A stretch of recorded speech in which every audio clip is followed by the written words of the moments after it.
What is up, PC superstars, and how are you all doing today? I'm hoping that you guys are all having, if not going to have, an exceptional day and night. And here we are continuing our arena run. So the first thing we're going to keep is the micro machine.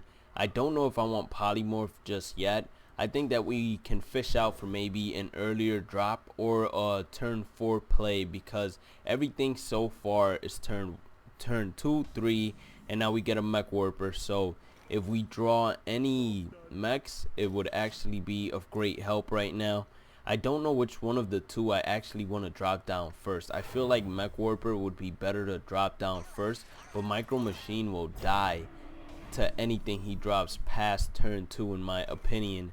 I think that we will waste micro machine right here, force him to maybe trade into the micro machine. If he's a good player, although he's not gonna trade into the micro machine because he knows that we have to attack the target dummy twice. But then again, we could ping and kill the target dummy, and maybe that's a better play than any play I was thinking of, especially if we were gonna use cold light seer, which I was actually thinking of doing.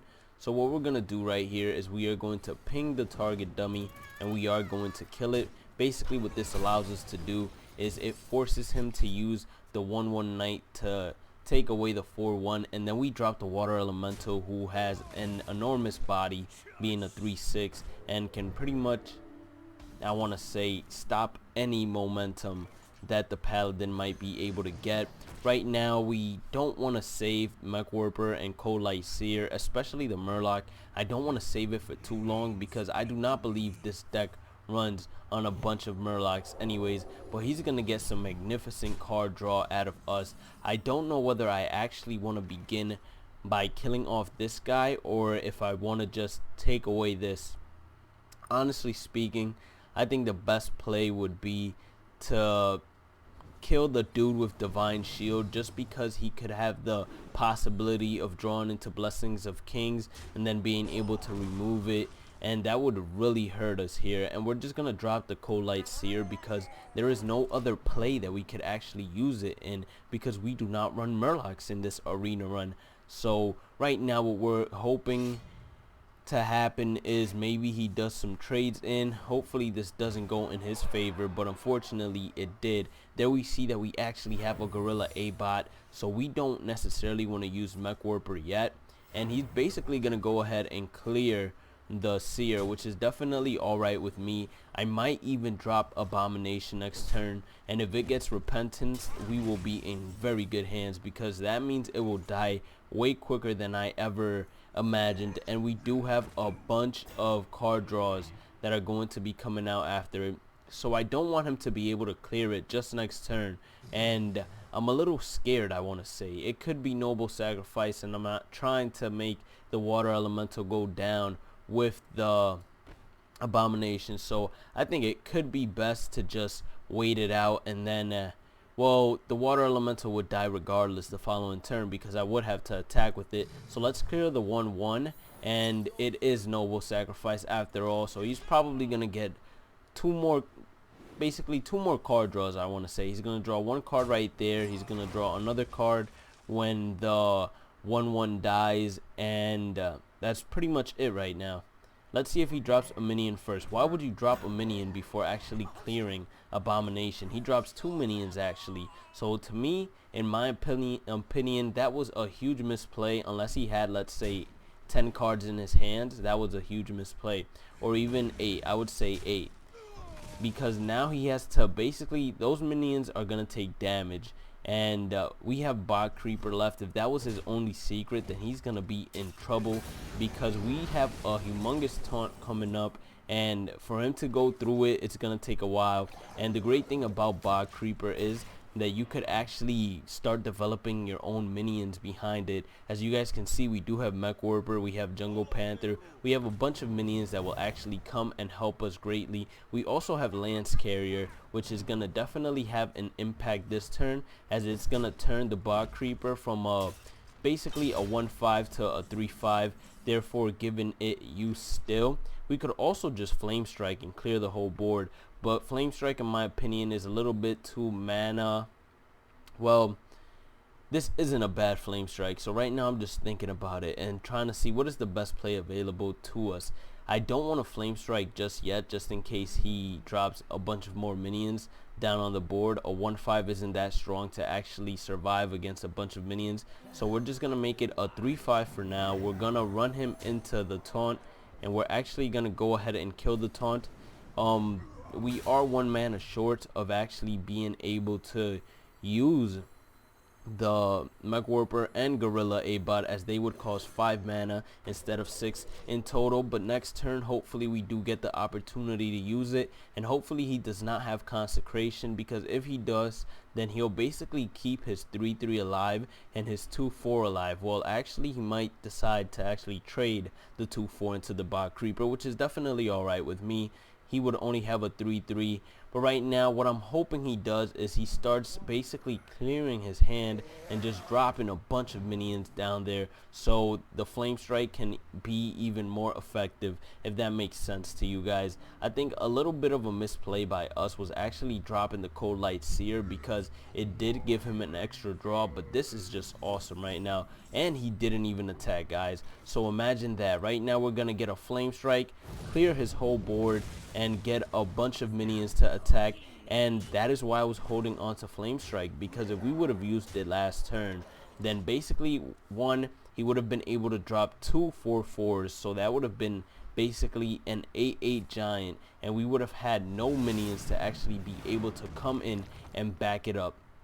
So next turn we're gonna be most likely able to, I want to say, clear our whole hand here. So let's see what we can do. We're gonna drop Mech Warper here, and then we're gonna drop Gorilla A-Bot and see what we can get. Basically, this is why we did this sequence first.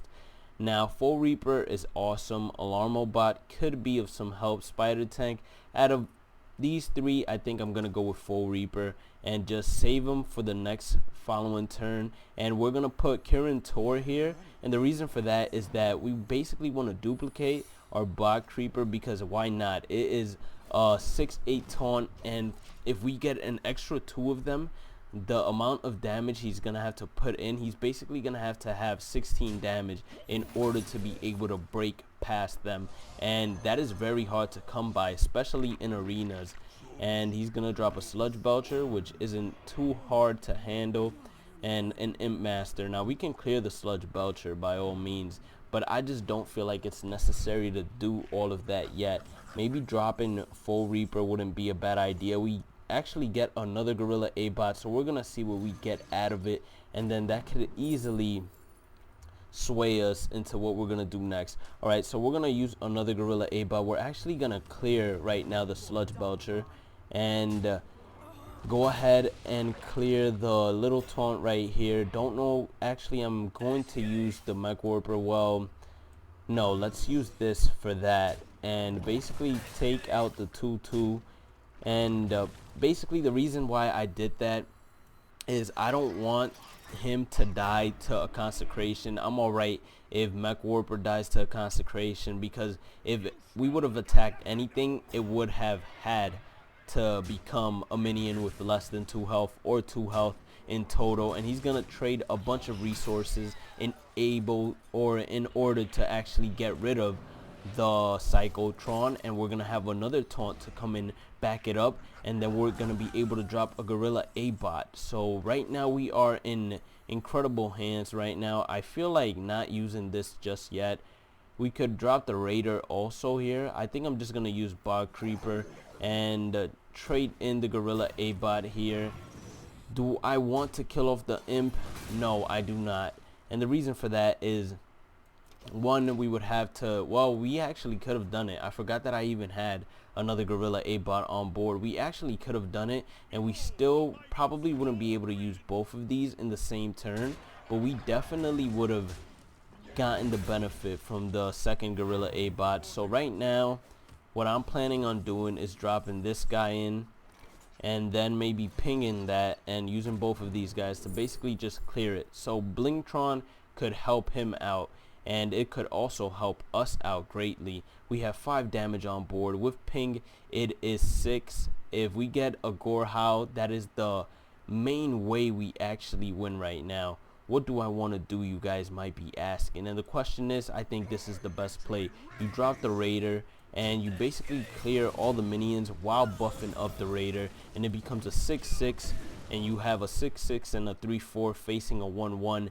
And most likely next turn, if he is not able to drop down a taunt, we actually win the game, because this will have 8 damage and he drops down the taunt. But we still might actually win the game, because we will only need a 3 attack minion to actually take care of this guy. Arcane Missiles makes everything much better right now. And what we're going to do is we're going to trade in, run the Raider inside, use Blinktron, see what kind of weapon we actually get. It has, wow. Okay, so Arcane Missiles is going to win the game for us. And he gets Ogre Warmouse, so let's see it. Let's press end turn, and nope. First missile killed them. And with that, we end today's episode. So I hope you guys enjoyed it. If you did, make sure you guys hit that subscribe button, and don't forget to like the video if you like the commentary and the gameplay in general. And as always, guys, I want you all to have a great day and night. Stay positive, keep on grinding, and once again, if you haven't hit that subscribe button, make sure you do so you could join the PC Superstars, and I'll catch you all in the next one. Peace out, PC Superstars.